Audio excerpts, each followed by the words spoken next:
nag-iisip kailangan kong ganito, kailangan magbago ako. Unawaan natin salita, ipakita niyong binago kayo ng Diyos. Binago na, salita. Binasihan ko yung salita ng Diyos sa Tagalog Ang ibig sabihin nito, kaya mo nagagawang magpakita kasi binago ka na. Sino nagbago? Ang Diyos, hindi ikaw. Sabi niya, pakita mo binago ka ng Diyos. Aalisin ko na yung ganito. Aalisin ko na yung ganito. O di ikaw, simula ngayon, di na ako magaganito. Tapos pag nagagawa mo yan, kinukundin mo yung sarili mo. Naintindihan mo ba natin mga kapatid? Ipakita yung binago na kayo. Ibig sabihin, merong nangyari sa'yo, previously bago ikaw. Ang trabaho natin, magpakita, pero sino nagbabago? Ang Diyos. Tinanggap mo muna yon.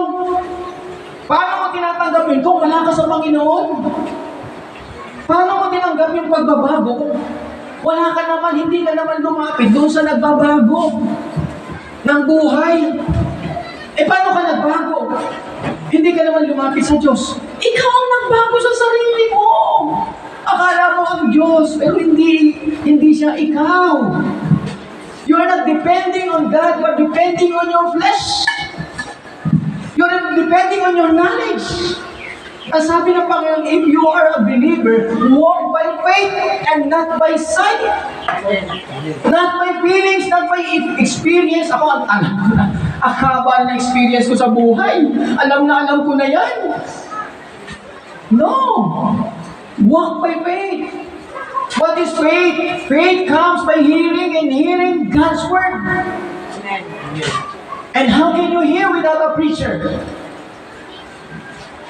Yan ang ordination ng Panginoon. There is a preacher.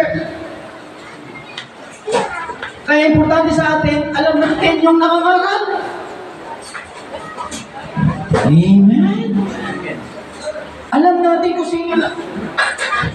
Kumaga, believe on kung sino tinawag, sino ginagamit sa'yo ng Panginoon. Believe the best of being God.